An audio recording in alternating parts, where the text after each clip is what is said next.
The treatment will cost more than 100 with less than a 10% chance of recovery. That's what the doctor said, calmly. My family didn't cry. They didn't argue.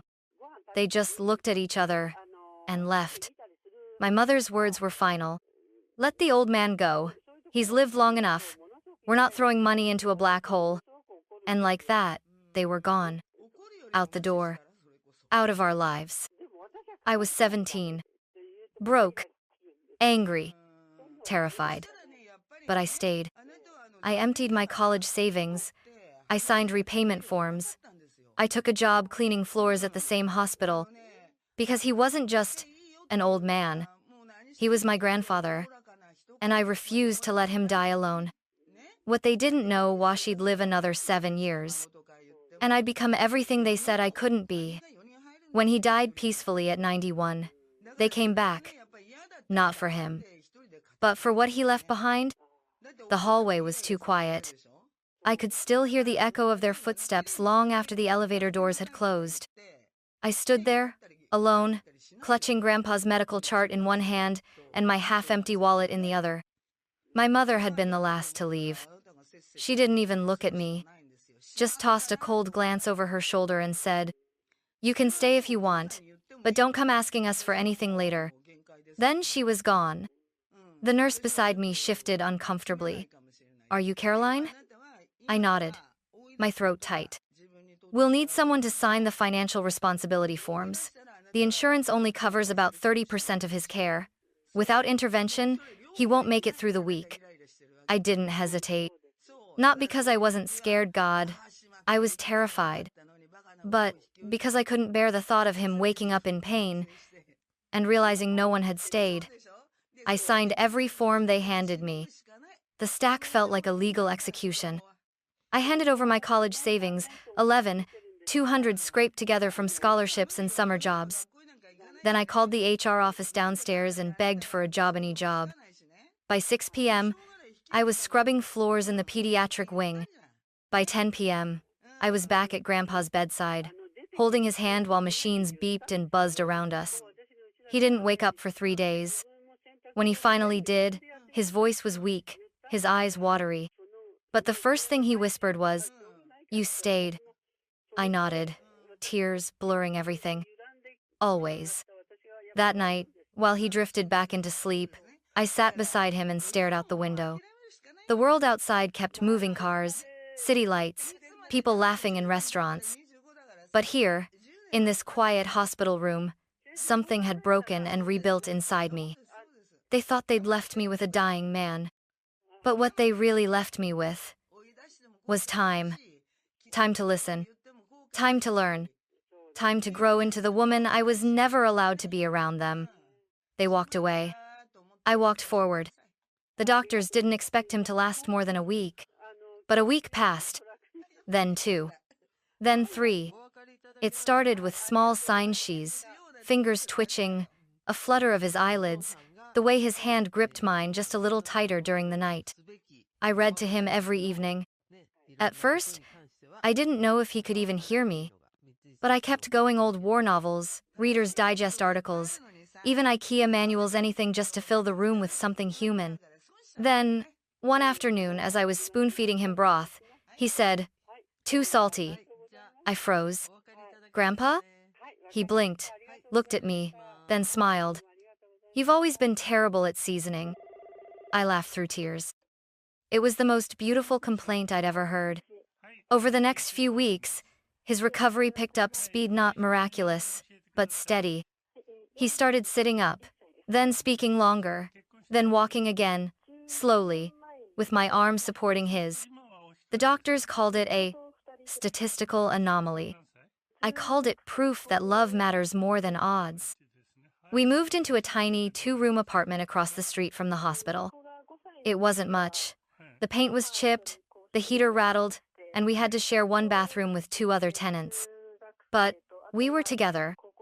During the day, I worked hospital shifts and took GED classes online. At night, Grandpa taught me no just math or science, but how to fix things. Circuit boards, light switches, coffee machines. Most people throw stuff out when it breaks, he told me once, handing me a soldering iron. But if you understand how something works, you can rebuild it. That goes for machines, and it goes for people too. Those lessons, in that tiny kitchen with a flickering overhead light, changed my life. They weren't just about wiring or tools, they were about self-worth, about choosing to repair rather than abandon. One evening, he watched me replace a broken switch in our microwave. He nodded approvingly and said, "You know, you've got the mind of an engineer." I shook my head. "I've got the mind of a janitor who doesn't want to burn soup." But secretly, I let that compliment burrow deep inside me. It was the first time anyone had ever believed I could be more than what I was born into. He wasn't supposed to live, but he did. And because he did, I started to live too. The silence from my family became permanent. At first, I thought maybe they just needed time. That once Grandpa was out of the hospital, they'd come around. But then the bank account my mother used to help me manage closed. The family phone plan I was on disconnected. And the last message I ever got from her said, "You made your choice. Don't expect anything from us ever again." No explanation, no conversation. Just erased. I cried for days. Not just because it hurt, but because I knew they didn't even miss me. Not really. Grandpa saw it in my face even when I tried to smile. He never spoke badly of them. He just said, "Some people only know how to love when it's easy. You're not one of those people." Money got tight fast. I was working double shifts, cleaning the hospital at night and assisting at a supply desk during the day. I studied for my high school equivalency exams between mopping floors and folding scrubs. I skipped meals sometimes so Grandpa could have a better one. He hated that. So he made me a deal. He'd teach me everything he knew: mechanics, basic programming, blueprint reading if I promised to charge people for the work. By month 3, we had a shoebox full of cash labeled repair fund. By month 6, the neighbors were knocking, asking for help fixing appliances, rewiring lamps, even building backyard irrigation timers. We never advertised. But word spread.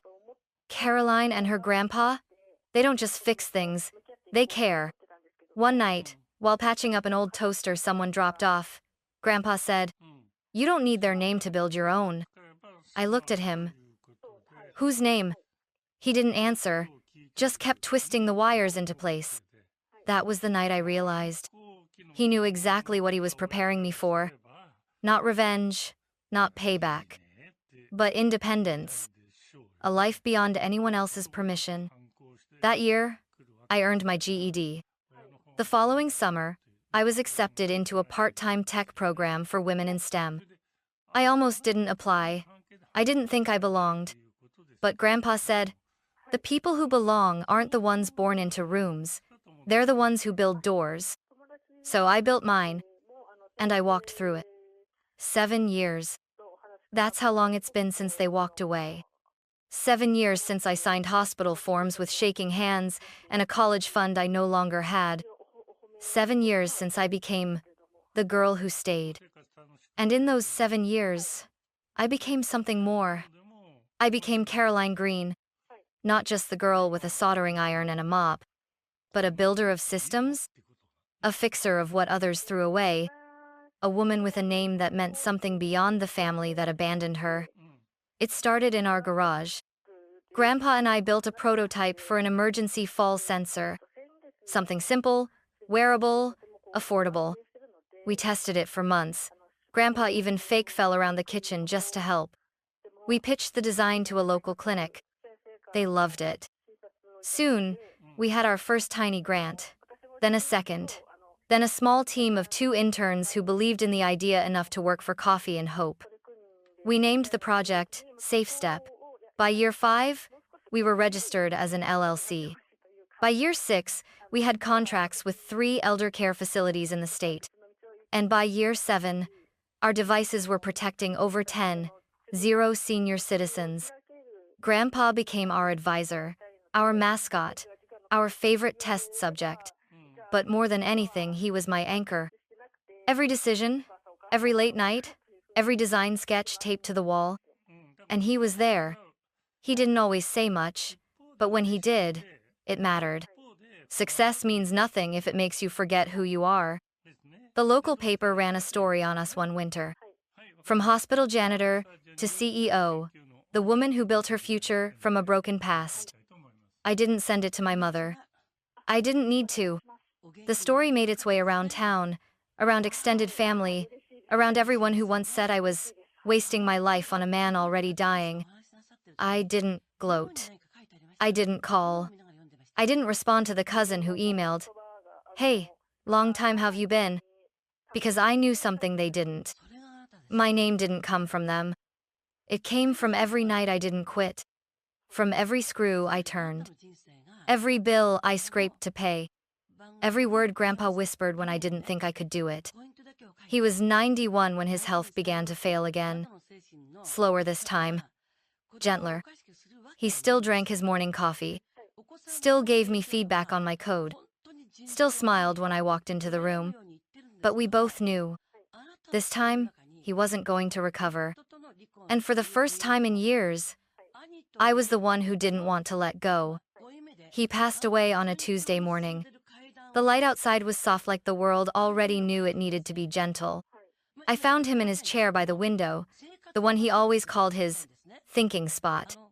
A closed book in his lap, a half-drunk cup of tea by his side, and a faint smile still resting on his face. No machines, no chaos, just peace. I held his hand for a long time before I could even call the hospice nurse. Not because I didn't know what to do, but because I wasn't ready to live in a world without his voice. The funeral was small, just like he wanted. No flowers.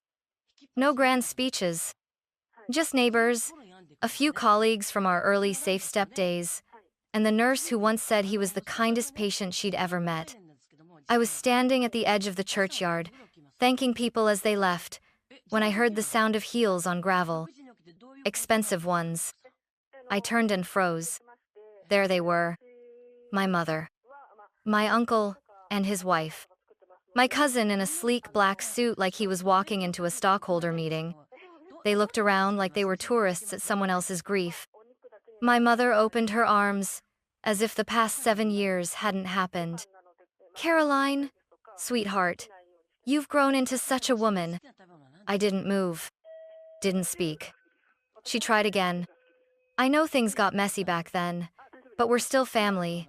And your grandfather, he would have wanted us to be together for this." I wanted to laugh.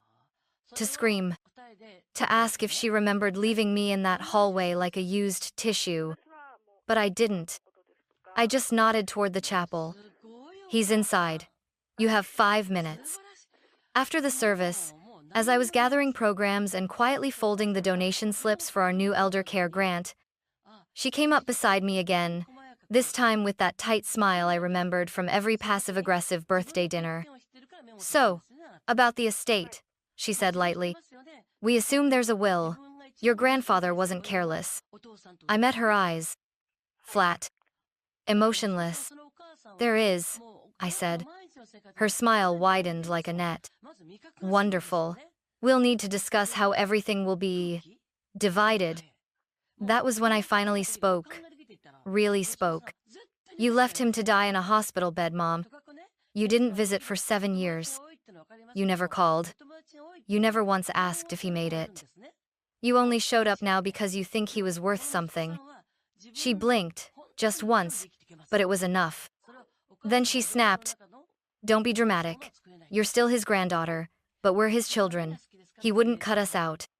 I looked down at the wooden envelope in my hand, his will, sealed, notarized, and already in the care of his lawyer. "You'll find out tomorrow," I said quietly. But just know he wasn't nearly as forgiving as I am. The next morning, I arrived at the law office 15 minutes early. Not because I was nervous, but because I had been preparing for this moment for 7 years. Mr. Alton, my grandfather's attorney, greeted me with the same soft professionalism he always had. He had known Grandpa since the Safe Step prototype days. He'd helped us file the LLC paperwork, and now he'd help close the chapter. The conference room smelled of polished wood and old paper. I took a seat at the end of the long table. In front of me sat a sealed envelope and a small wooden box, the one Grandpa had asked me to keep unopened until this very meeting. Minutes later, the rest of them arrived. My mother walked in like she owned the place, in heels too sharp for her words. My uncle followed, face already tight with expectation. My cousin sat across from me, smirking like he was already spending the inheritance. No one said hello. Mr. Alton cleared his throat and began. This is the last will and testament of Walter H. Green, dated, notarized, and confirmed on his 90th birthday. He paused, then looked at me. Miss Caroline, would you please open the box now? I nodded and lifted the lid. Inside was my grandfather's pocket watch, the one he used to wind every morning at 7:00 a.m. Tucked beneath it was a flash drive and a folded note. I slid the drive toward Mr. Alton. He plugged it into a small monitor. The screen lit up with Grandpa's weathered face. His voice filled the room, soft and steady. If you're hearing this, I've already left this world. And if the people I think are in this room are actually here, well, I'm not surprised. My mother shifted uncomfortably. My cousin looked at the ceiling. Let me make this simple, Grandpa continued. I, Walter Green, leave the entirety of my estate, including safe step shares, real estate assets, personal accounts, and intellectual property, to my granddaughter, Caroline Green. Everything. My uncle's jaw dropped. My mother leaned forward, furious. This isn't legal. He must have been manipulated. She was with him every day. Who knows what she told him to turn him against us? Mr. Alton held up a notarized form. Mr. Green completed a cognitive evaluation 2 weeks before this recording. Full mental capacity confirmed. No coercion. No revision needed. My cousin stood up. You've got to be kidding. She was a janitor. She lived off him. Grandpa's video continued, as if he'd heard every word. To those who say she took from me, I say, she gave me 7 more years. She gave me mornings with sunlight and coffee. She gave me meaning. You gave me silence. You left me to die because I was inconvenient. She stayed and built something. Not just a company, a life. My mother's face paled. I stayed silent. Mr. Alton folded the will with clinical precision. There are no alternate beneficiaries. No contest clause is included. Any legal challenge will void your right to inherit anything. Walter Green's wishes are absolute. Caroline Green is the sole heir. No one said a word. Not really. There was only the quiet hum of air conditioning, and the sound of a legacy being taken away from those who thought they were entitled to it. As they left, one by one, my mother looked at me for the first time with something that almost resembled fear. But I didn't flinch. Because now she knew. I wasn't the girl they abandoned. I was the woman he chose. They didn't leave quietly. The moment the law office doors closed behind us, my mother spun toward me, voice low and venomous. You think this makes you better than us? You manipulated an old man on his deathbed and tricked him into signing everything over. I stared at her, this woman who once told me I was wasting my life on a man who wouldn't make it through the night. Now she stood inches from me, furious not because she'd lost a father, but because she'd lost the money he left behind. You left him, I said calmly. You left both of us, and for 7 years, you never once called to ask if he'd even survived. My uncle stepped in, his voice forceful. We're his children, Caroline. You don't get to erase that. I turned to him. And what exactly did that title mean to you? A duty? A bond? Or just a birthright you thought guaranteed a payday? He clenched his fists, like words weren't cutting deep enough. We can challenge the will, my cousin snapped. We'll go public. We'll tell the press you manipulated a dying man with dementia. I smiled not because I was amused, but because I was ready. Go ahead, I said. And I'll release the full unedited footage of Grandpa's testimony, his medical evaluations, his daily journals. I'll publish his handwritten letters about what each of you died or didn't do when he needed you most. Let the world see the kind of family you really were.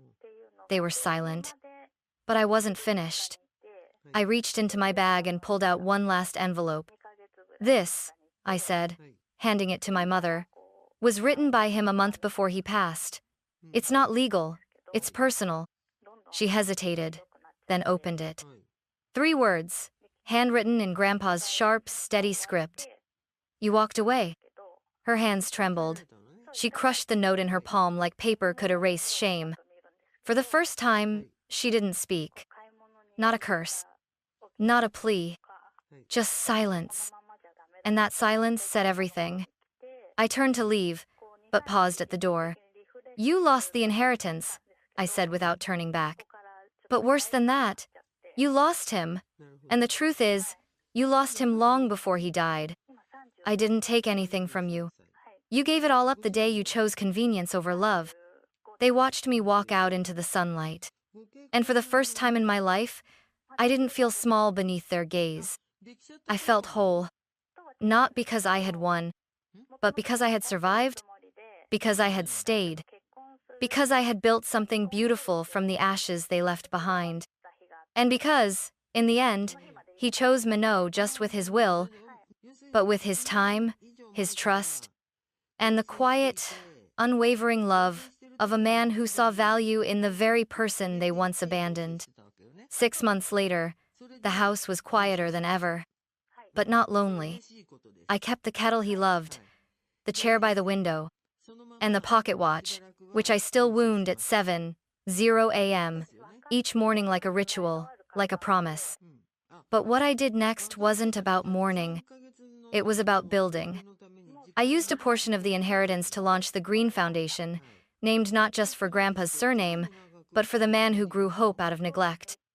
The mission was simple: to provide technical training and emotional support to teens and elderly individuals who had been abandoned just like we had been.